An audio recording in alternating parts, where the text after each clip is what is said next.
Just make sure. Yeah, we're recording. Okay. Yeah.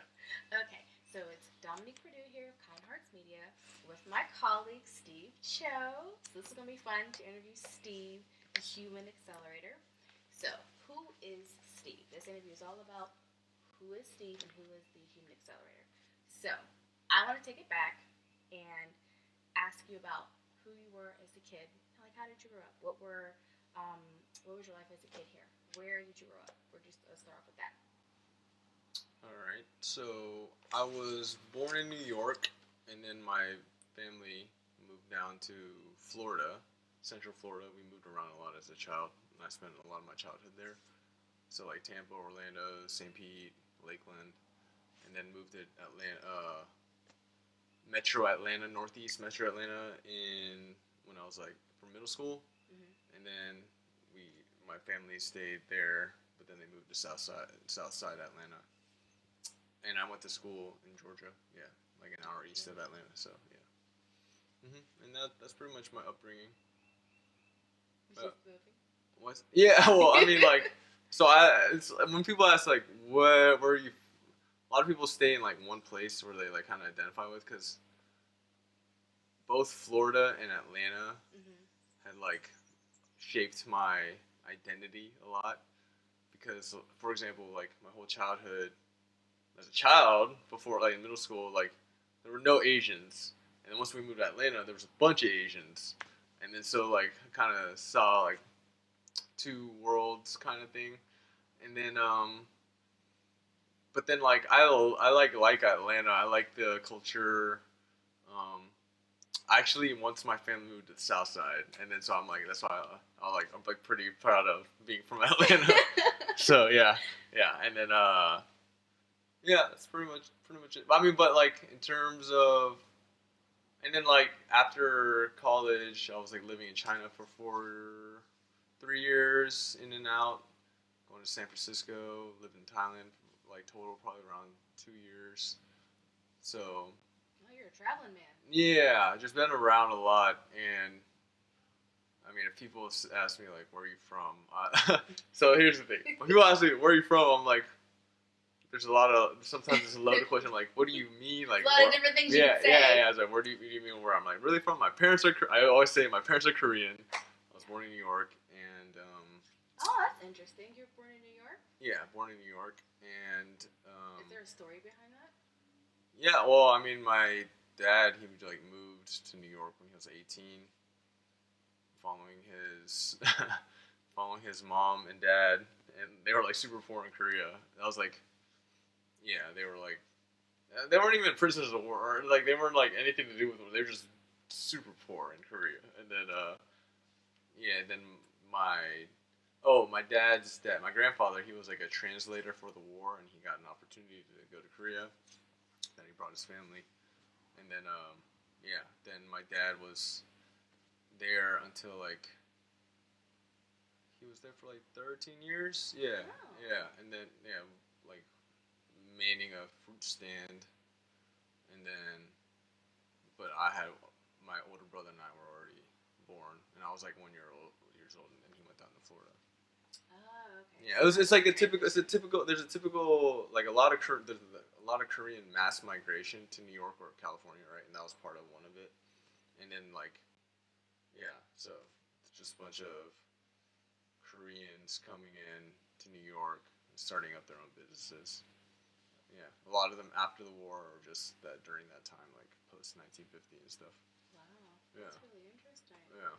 And so you went from New York to Florida, to Atlanta. Yeah. So you just mentioned in Florida, there was no Asians, and then you go to Atlanta, and you see other Asians. So how did that make you feel as a kid to be the only Asian around? Well, I wasn't the only Asian. There was like few. Yeah, there was like 5 to 8, and then everyone always said, "Oh, are you related?" or whatever. And they're like, "She's Vietnamese, they're Chinese or whatever." But like, it was just interesting. And then being in like, it's just nuts because my like high school, I think I read like a recent stat or something. It was like a couple years ago. It's like 40% Asian, and half of that is Korean. So Northeast Atlanta is a lot of Koreans. Wow. Yeah, the thing is like, for me.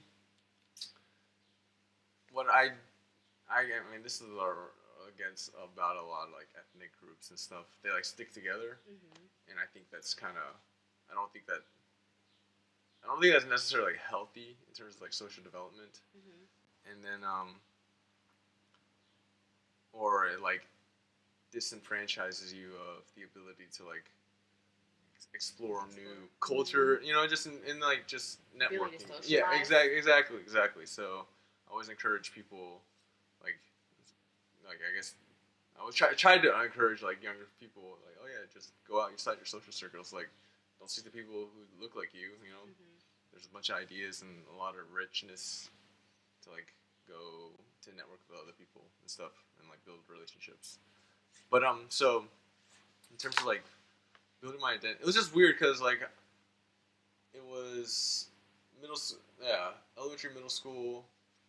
I was usually like, especially in all my classes, I was like the only Asian, and then I go to Metro Atlanta, Northeast Metro Atlanta, and there's a bunch of Koreans. I'm like, oh, and then I was like trying to connect with other people, and then I had like my middle school and like high school, I usually had like a lot of Korean friends and stuff, and then and it's not even it's just interesting because there's a lot of Chinese, just Asians in general, but like Koreans, they stick like even within a race or whatever, they stick to themselves, like to your nationality and stuff. It's kind of like human nature, I guess. But yeah, and like I guess looking back, I was like, man, I should have been. I know why I did that, and I was like, oh, yeah, you know, just because I felt like deprived. I was like, oh, these people look like me, and then, but I'm like, I don't think that was like the best in terms of the long term social development. It wasn't like the best thing to do. But, well, I mean, as a kid, you think about what makes you feel comfortable. Yeah, exactly. Comfort is, and that's why people do it to begin with, and like, so. It's uncomfortable to talk to people that you don't identify with. 100%, yeah. So what were some of your childhood aspirations? Who was Steve as a kid? Who did Steve want to be? Who was some of Steve's idols as a kid? Oh man, I'm trying to remember my like earliest dreams. I liked I liked writing a lot. Like I wrote all these imaginative things and like poetry. Yeah. Always did well. Yeah. And then so a lot of my teachers were like, oh, you might be a writer or something. I don't know.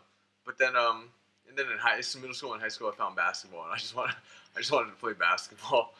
But then well, in terms of my, you know, I can't even really let you know. Like I don't even think. Oh, I know what I want. Yeah, I wanted to be when I was like 10 years old. I wanted to be a general in the army. Oh yeah. Yeah. I wanted to go to West. I wanted to go to West Point for like a bunch of throughout my high school, middle school, until I did like JRTC, and I was like, I'm taking orders from someone who's dumber than me. I was like, I didn't like that. I was like, I can't do that. That was rather. You know, yeah, it was. Yeah, it was, but it was more like, I don't know. It was, yeah, exactly. It was really arrogant. I was like, I don't think I'm made for this type of structured taking orders. Yeah. What you're told when to do it. Yeah, but I like the idea of, you know, I liked the discipline of the army. Okay. I just like structure and I just like discipline. Discipline. Yeah, I love discipline. And then but then there's a lot of like political stuff to go with it, and and then hearing also people who were trying to get to West Point, and then hearing like a lot of their stories and stuff, and I was like, this doesn't seem too appealing. Yeah, there's like, you know, they were telling me about the realities and instead through the glamour or whatever. So yeah, but yeah, I think that actually that was probably my earliest. Like I was like, I set out to be. I was like one wanted 5-star general. Yeah, actually it was. Yeah, I would always like draw the 5-star Pentagon thing, and I was like, because I wanted to be it. But yeah, and a basketball star. Yeah, the thing is, I didn't even want. Well, it was just interesting for me. Is just like, because I like regarding basketball, I just wanted to play for Division One because during the time there wasn't a lot of like. There still aren't a lot of Asian basketball, so I'm like, I just wanted to defy that, you know. I was like, I wanted to be the nicest Asian guy in D1, but then see how that turned out. But yeah, I was pretty decent though, you know. So. I mean, basketball was you can still do still good exercise. Yeah. It's really it's like, and that's what I liked about basketball. So and that's what really taught me so much about discipline was because I worked my butt off. If you ask my AAU coaches, they like a lot of my people I played basketball with, they're like, yeah, Steve, like, was really focused and disciplined. And I appreciate that feedback that people would say about me because like it was the main thing, the main like craft, art, or endeavor. Like I was like based on my time and effort invested in, I saw this much growth. Okay. And then I told you this about before about like with kids and stuff. Basketball was so cool to me because the instant validation feedback. I was like, oh yeah. In terms of, through my practice, the ball going in the bucket is like a very tangible reward, and I see it more going in more by percentage increase. You know. Right. So. The reward system. Yeah, and then that's why. So after that, because I was there's like crazy stories about my obsession with basketball. Like, for example, during let's see, like summer break and stuff, I would always work at my dad's businesses, and he would, and like when I asked around other people's like upbringing, like immigration families, children tend to work for their parents, right? Well, my dad worked us like crazy level. I was like, oh man, he like kind of almost. It was like near. It would probably be considered abuse these days, but I think it was like very character development, right? So, developing, but so he would, for example, I would work like 12 hours straight, bag boy, stock, whatever, or sweeping up, whatever, and then like nonstop standing. As like a 10. No. I was like, how old was I? Let's say in high school when I was playing basketball, like. So it was like 15, 16, worked like 14 hours straight, and then still come back, and it's like 11 at night, and I would be like organizing tennis chairs, like the chairs on the tennis track, on the tennis court, and then be doing all these like drills for like 2-3 hours. Yeah, I was nuts. That's dedication. Yeah, I know. I was like, but that's how much I loved basketball. Yeah, it was. You're passionate about it. Yeah, it was like no. So I was looking back because I was like, I don't think I've ever. Well, the closest thing would be like probably Muay Thai, especially when I'm in Thailand and in the zone. But like I was just like, man, that level of it was nuts. That's why passion is really crazy because like it makes you do superhuman stuff, you know. Yeah, most successful people, what drives them is passion. Exactly. Yeah. So yeah, and I would have a lot of those. I had a lot of those moments, and then another one. My moment was like whenever my friends loved, and their parents loved them sleeping over my house on weekends because we'd wake up at 6 in the morning, and I'd make them run sprints with me. Yeah, wow. Yeah. And then, so everybody getting in shape. Yeah, exactly. So like I got up, and then I'm just running sprints on my hill, but then I'm like, oh, you could just be playing, shooting basketball in my driveway. And then my friend, he told me, he's like, oh yeah, one image I never shook of you was just that like you had like this silent fury in your eyes because you're running sprints, like killing yourself on your hill, and you're like, dang, this guy set up to be something, you know, like yeah. No, it was really cool when he described it. I was like, oh dang. And I'm like, man, I like feel like I've lost that fire or something. But yeah, it was just really interesting. And then like for me, interacting with kids or just like seeing younger people these days, I'm like, there's very few, but then I don't know. There's a lot of criticism about younger generation that we're all soft now, you know. So, and I'm like, and I'm not trying to say, oh, I'm doing it better than you. I'm just thinking, times have changed. I don't know. I'm still trying to find, this is like a part of a different discussion, but like, come back around. Yeah. So I'm just saying, like, I don't know. So, but anyway, long story short, I love basketball. Yeah, I loved basketball. Yeah. So you talked about your dad and how most Asian kids work in their family store. So is that part of your culture in your household? Like you guys had to go to your dad's businesses. Did you guys have household rules? Like what was the culture like in your house? Yeah, that's the thing. Like we didn't really have like chores like cleaning up after like our mom because typical Korean culture is like the mom is the housewife, whatever, and like carrying, and then she like cleans up after. So that was like pretty typical of that. But then we would work our butts off for our dads, and like typical Korean businesses would be dry cleaner, liquor store, or like some kind, like some kind of convenience store, gas station, grocery store. And that's what my dad's was. He would always have like one business for 2-3 years at a time before he sold it. Oh, that's Yeah, interesting. yeah. My dad's. I look back and I'm like, my dad he worked his butt off and he was a hustler. Yeah, yeah. But then the thing is, he would always do it 2-3 years because he'd always get burnt out. Oh. Yeah, and then because he just man, because so many times I remember I didn't realize when we were in like Florida. Mm-hmm.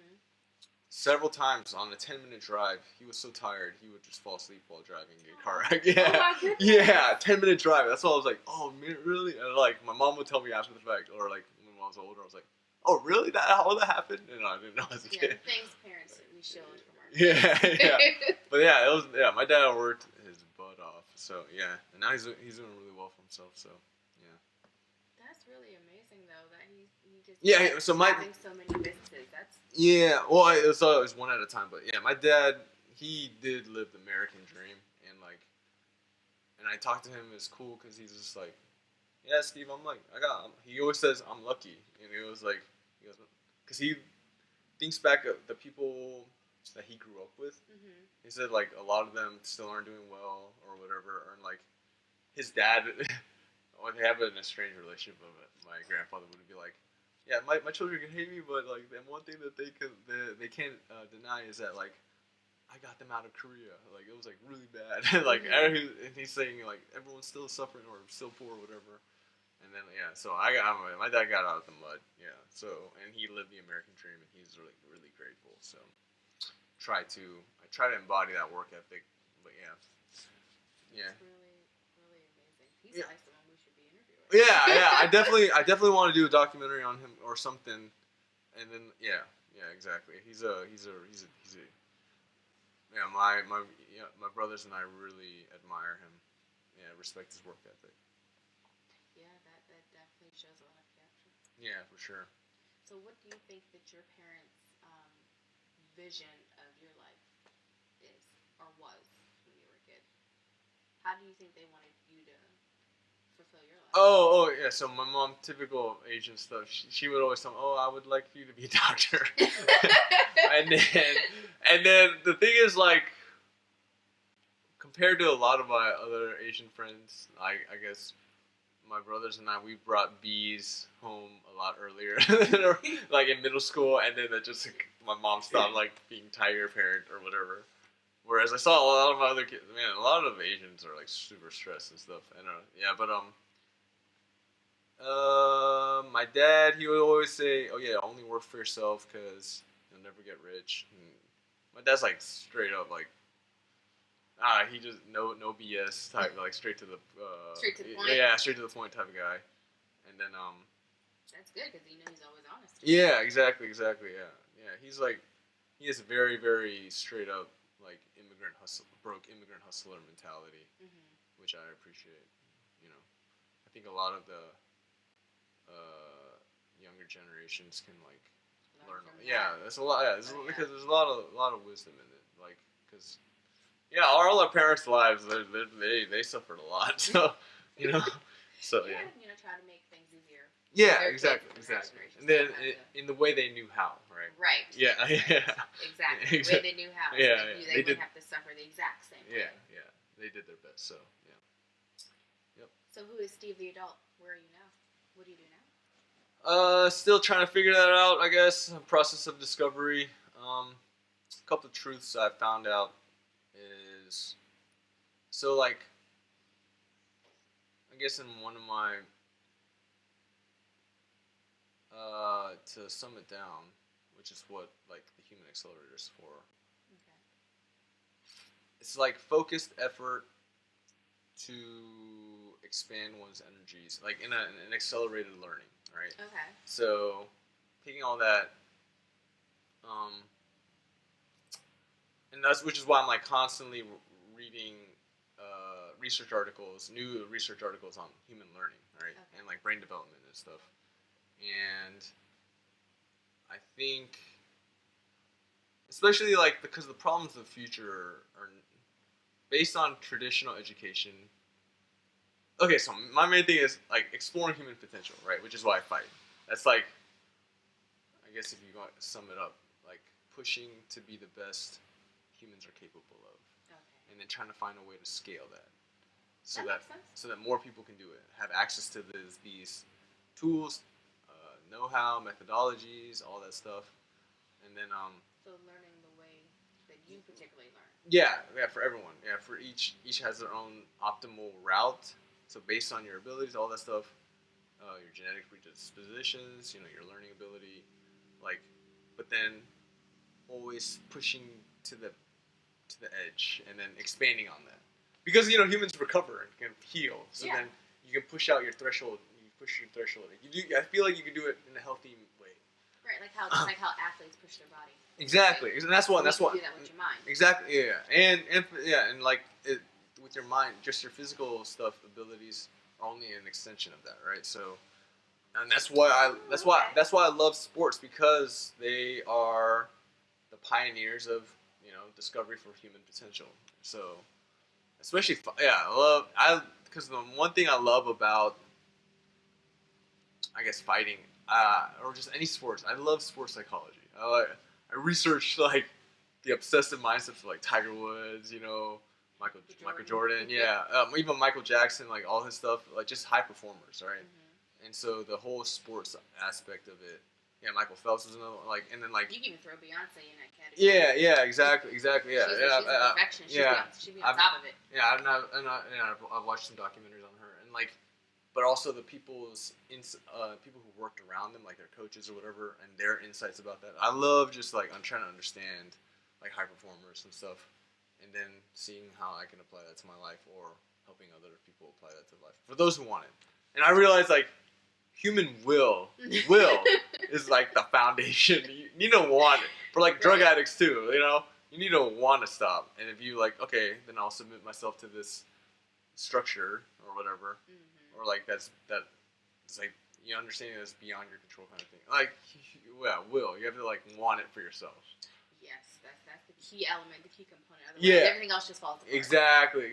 And then like trying to discover that will in people. Sometimes what I've found with dealing with a whole bunch of people is like that will is often like latent or undiscovered, and all it takes is like an experience to like scratch the surface of it, or like to discover that, because people can discover their passions, right? Mm-hmm. And then so, that's like pretty much what I've been doing. So like exploring human potential. If you wanted to summarize me. Exploring, helping people explore theirs, I guess, yeah. But there's another part of you we haven't talked about, and that's fighting. So you're a Muay Thai fighter? Yeah. So how did that come about? Because that's rather interesting. Because I've seen clips of you on YouTube, and you're like just all over Thailand and in these beautiful areas. Oh, yeah, I love Thailand. I've seen you fight. It's quite amazing. So thank you. How did you get into that? So it was actually really crazy. When I was 18, I got rejected from my top school of choice. And so I didn't make it far in basketball, and I didn't make it far academically. So it was like in my mind, a failure. I hit like a mad depression. And then I just read this random magazine article on, like, during this time, Muay Thai and MMA was like just on the come up of popularity, right? Okay. And then it just said, it's like, get your butt kicked and get a whole 180-degree mentality overhaul. And I was like, for some reason that was appealing to me. And I was like, I gotta go to Thailand.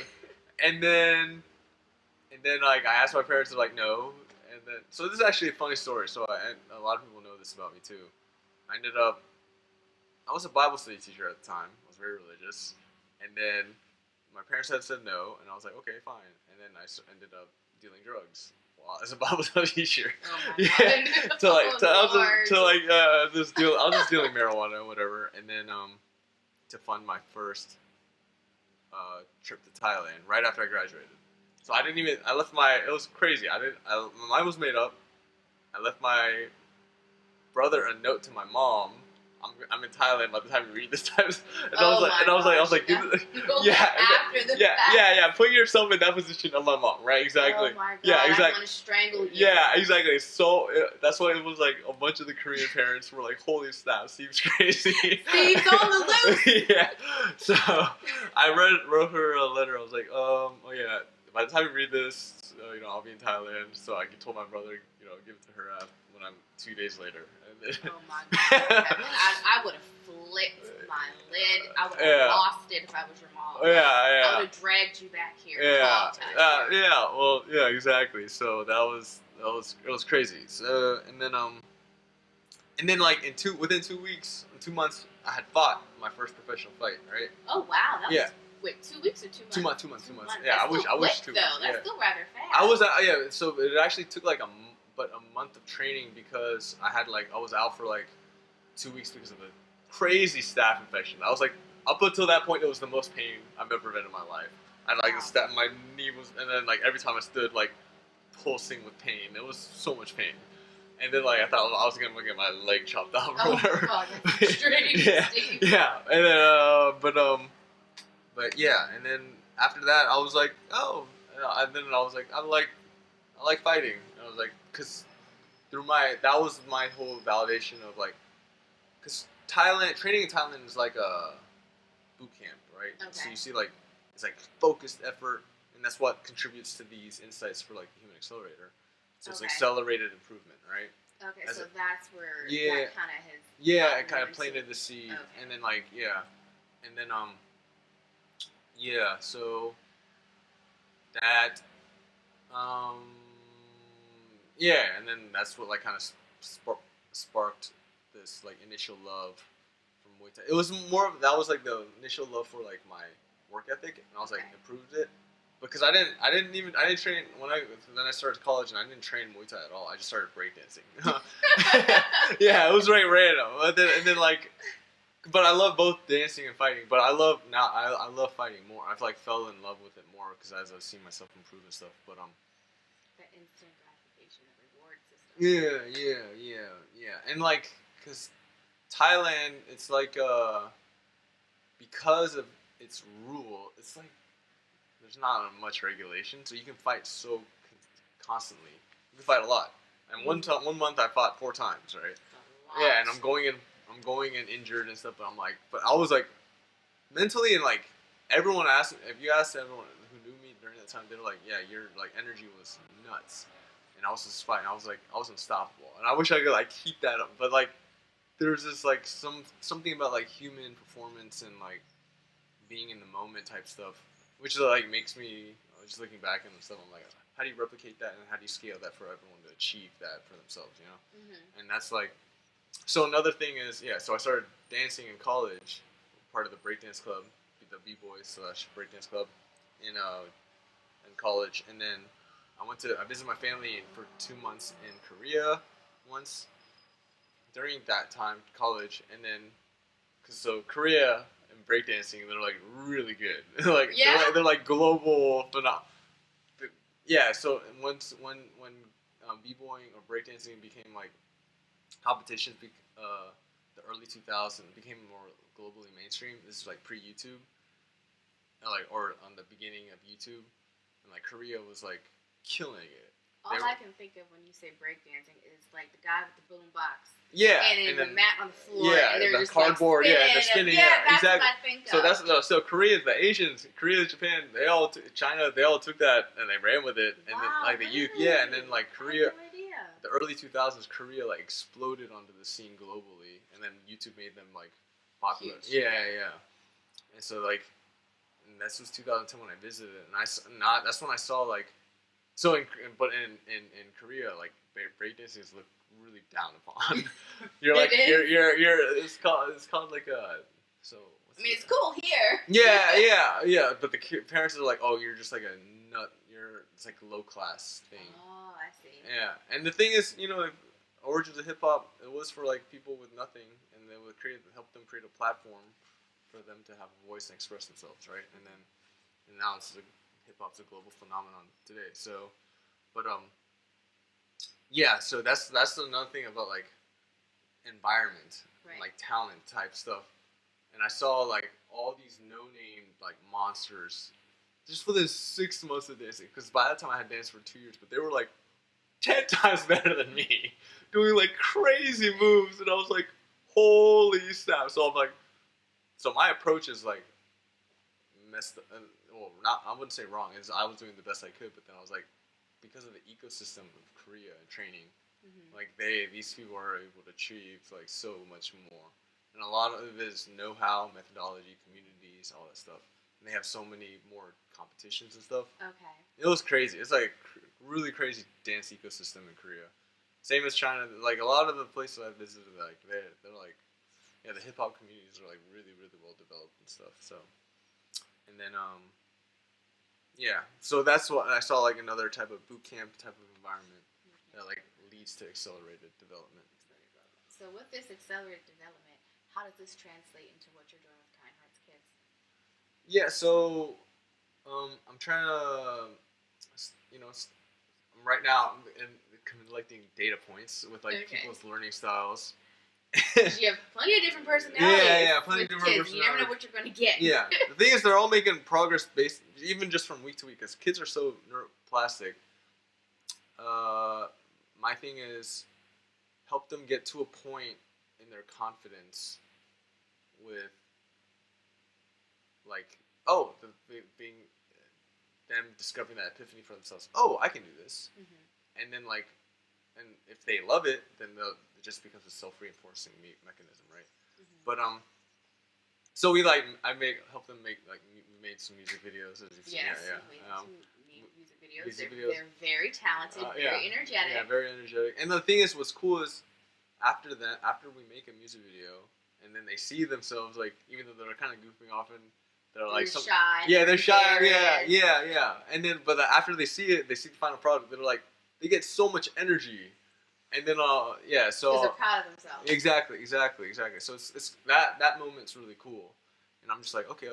I'm like, and then like, I'm trying to get them to do more of this like physical training for like a lot of like footwork coordination, anything that develops human movement coordination.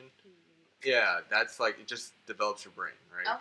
Because if like, I do a lot of research on like neuroscience, and they say the brain is the way it is, like largely because of our ability to move and how our bodies are shaped and stuff. So like, so juggling's a good one. You know, I look at like NBA coordination drills, and like basketball, it takes a lot of coordination if you think of it. Yeah, like, it does. Yeah, coordination. Yeah, exactly. There's a lot going on. So like, if you think about like, if you're saying like if a robot were to do it, like so many high level calculations in parallel with like balance and like footwork and then like dribbling, and there's takes coordination. Exactly. There's a lot of parallel processes going on. So,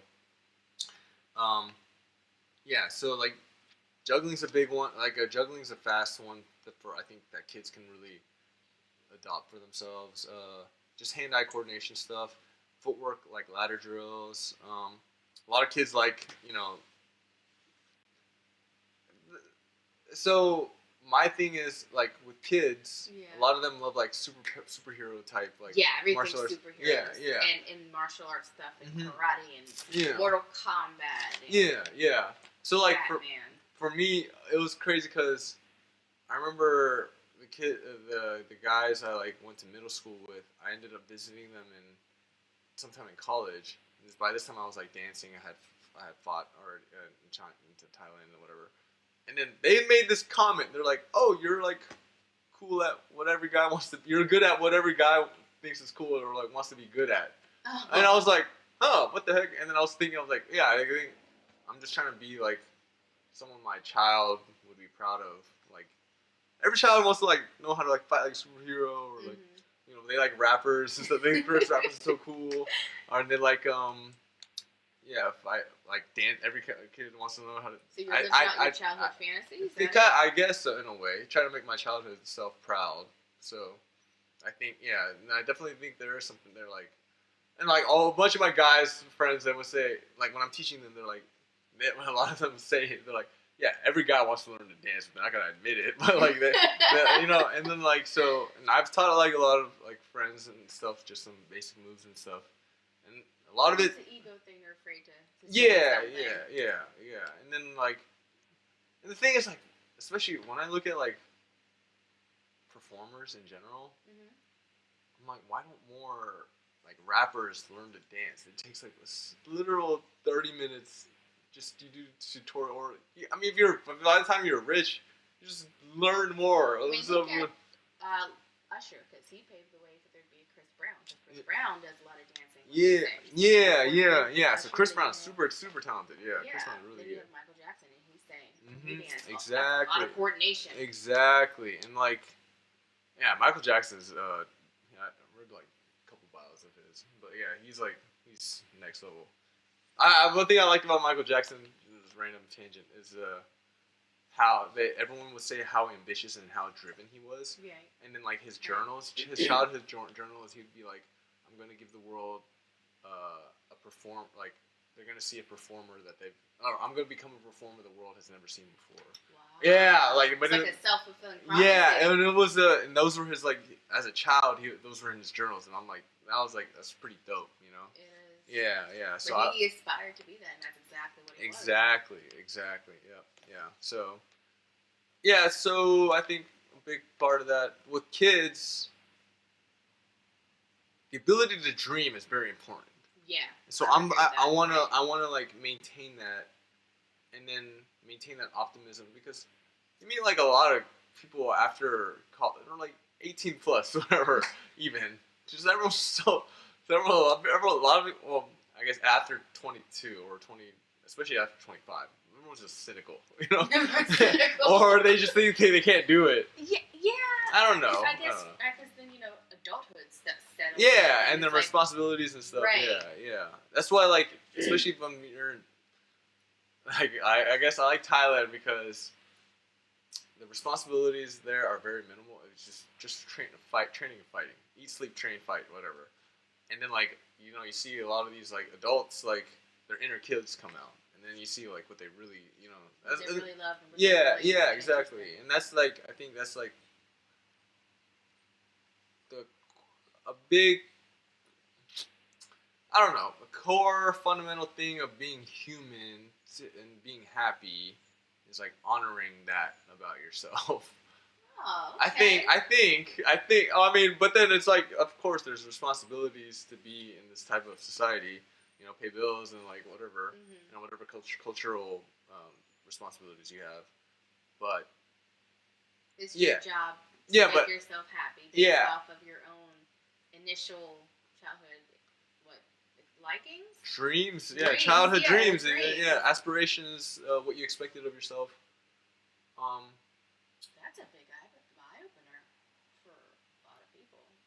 I would say. I think like a lot of people just don't really sit down and think about it. Yeah, that, or they've just been conditioned to work. Work. I don't know exactly what it is. Work, eat, sleep. And it's not like I can make reasons or justifications for other people, but it's just. I would say it's also society's conditioning too. Yeah. I mean, there's multiple factors, so I don't know. I think kids, the youth are the future of tomorrow, right. And like times are changing so fast, so you gotta like. I think what I'd like to. So regarding human acceleration, the problems of tomorrow are going to require a different level of thinking. I agree with that wholeheartedly. Yes. And so by like exploring all these different avenues of art and whatever, science, technology, math, all these different languages, at an earlier age, then it'll help them achieve that evolved thinking when the evolved way of problem solving. It's just high level problem solving. Yeah, so creativity. Everyone says creativity or you're so creative. No, it's like it's just a different way of problem solving. For an objective like a music video or making words in rhythm to a song like poetry, rap, or whatever. So, and I feel like everyone has that inner artist in them. That just people let it not go undiscovered or untapped or unnurtured. Right. A lot, yeah. So that's your goal, is to nurture that part within the children so that they can reach that higher level of problem solving. Yeah, yeah. Through your human acceleration program with the Kind Hearts kids. Yeah, yeah, and like I feel like one, it should be easily accessible. It should be like everyone should have the equal opportunity of like achieving this for themselves. And yeah, imagine what can be accomplished. Yeah, and especially like a more productive human population. Right. Like it only helps the economy and stuff, like more jobs and all that stuff, just more productive people and like more capable people. So, and then that leads to more inventions of the future, blah blah blah, and like it's just I don't know. These could all probably be very naive, like imaginings or hopes for the future, but that's what I believe. The future at least needs so. Yeah. Well, where would you like to see yourself in this program in the next 5 years? Ooh, that's a good question.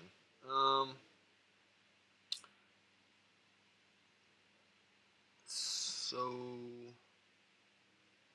it'd be nice that there would be some kind of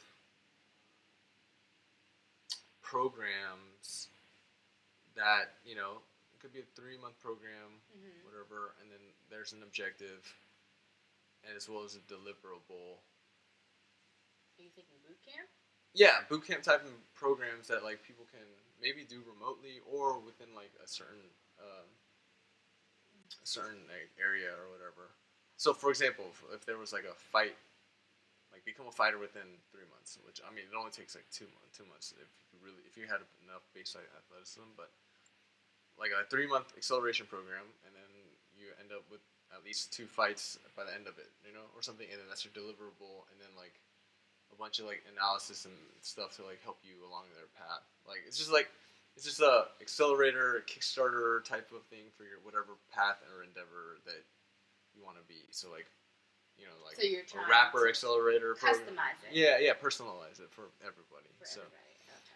I mean, it's like super ambitious. There's like a lot of pieces to the puzzle, but I do think it's possible, and like so I don't know. I just think I don't think so. I know in terms of capitalism with supply and demand, that not everyone's gonna want this for themselves because human will is like the base of everything. Yes. And a lot of people are just how dedicated are you? Yeah, a lot of people are fine with just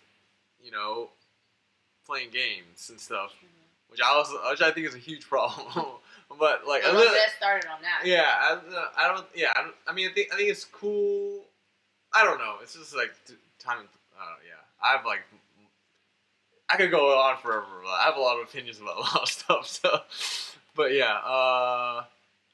so some kind of program. So let's say a fight acceleration program. Become a fighter, and then like, I think within 3 months you can like, especially with Thailand and proper instruction based on like all the stuff that I know.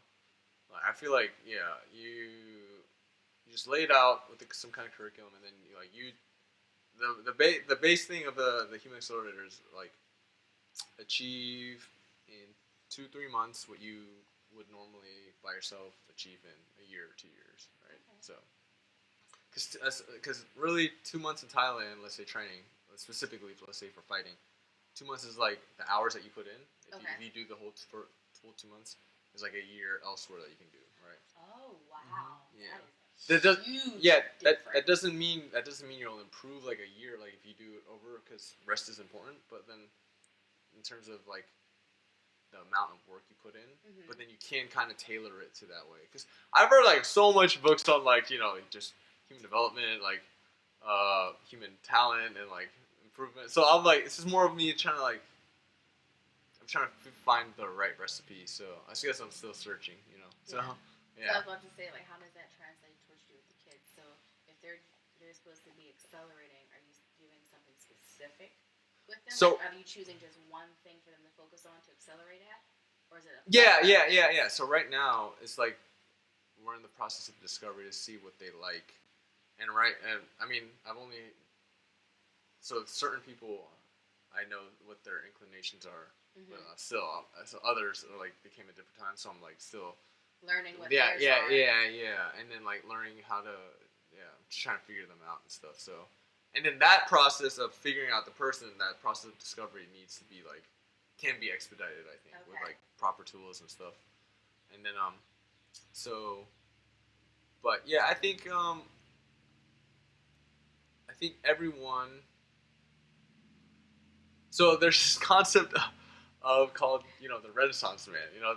And so Leonardo da Vinci, he was like someone who's good at many things, right? Mm-hmm. And then he kind of like popularized the term. He was like the original OG Renaissance man.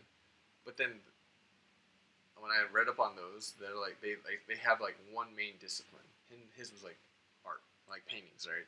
And then like through getting human visualization and all this stuff, and like drawing what he saw, like his whole quest for just painting led him to be good at all these other stuff, like human anatomy. Yeah. So that one thing unlocked other areas. Yeah, exactly. Okay, yeah. And then like for me, I really think that's like that's fighting, because like there's that I think that's what like unlocked, though that's what made my connection with all the stuff, like let's say like music videos or whatever. Just fighting, the way I approach fighting helped me uncover all this other stuff in terms of just creativity, because fighting is like performance, like music videos and stuff, and then fighting helps me with like unlock all these things, way I know about like health and like or brain development, as well as like artificial intelligence. Like fighting was like this, like the crux of it, and also the future of like all tech stuff is where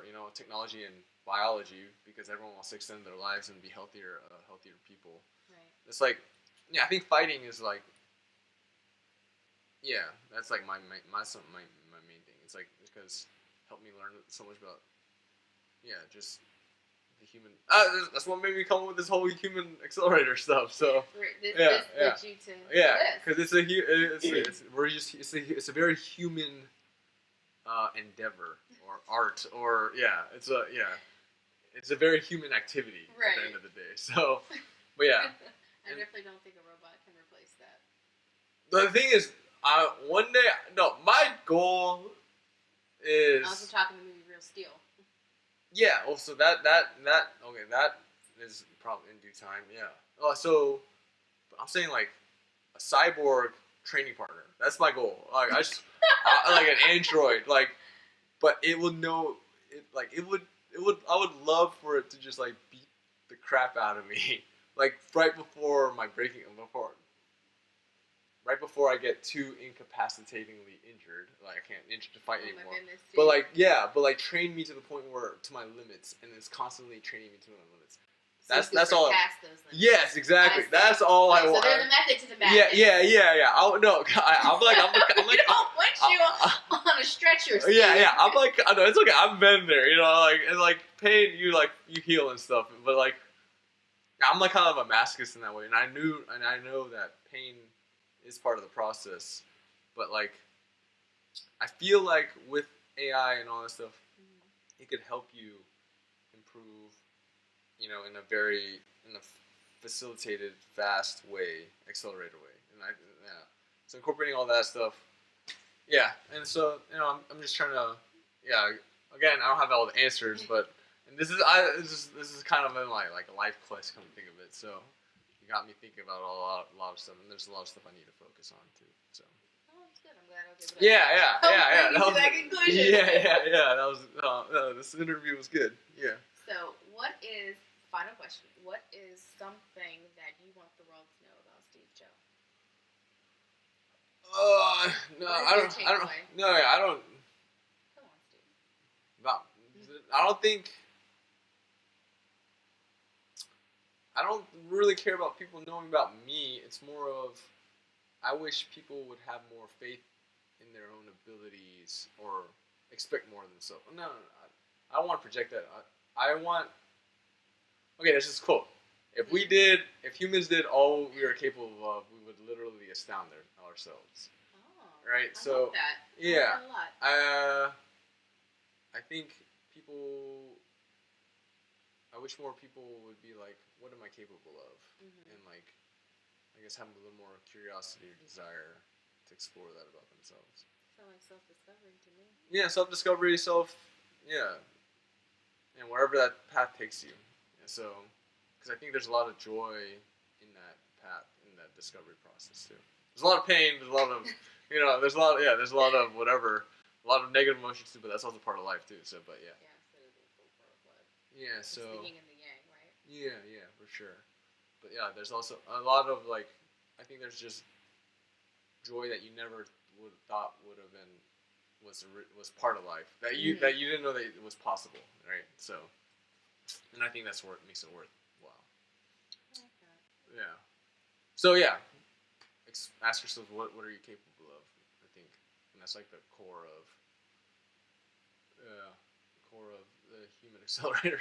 I'm like, yeah, she got me asking all these questions. I'm like thinking all this other stuff. I'm like, Oh, okay. I guess I did my job. Yeah, I need to think. I should. I know what to think more about now. So, yes. But yeah. So this has been Kine Hearts Media with this human accelerator, Steve Cho and Dominique Purdue. Nice. Thank you for tuning in, everyone.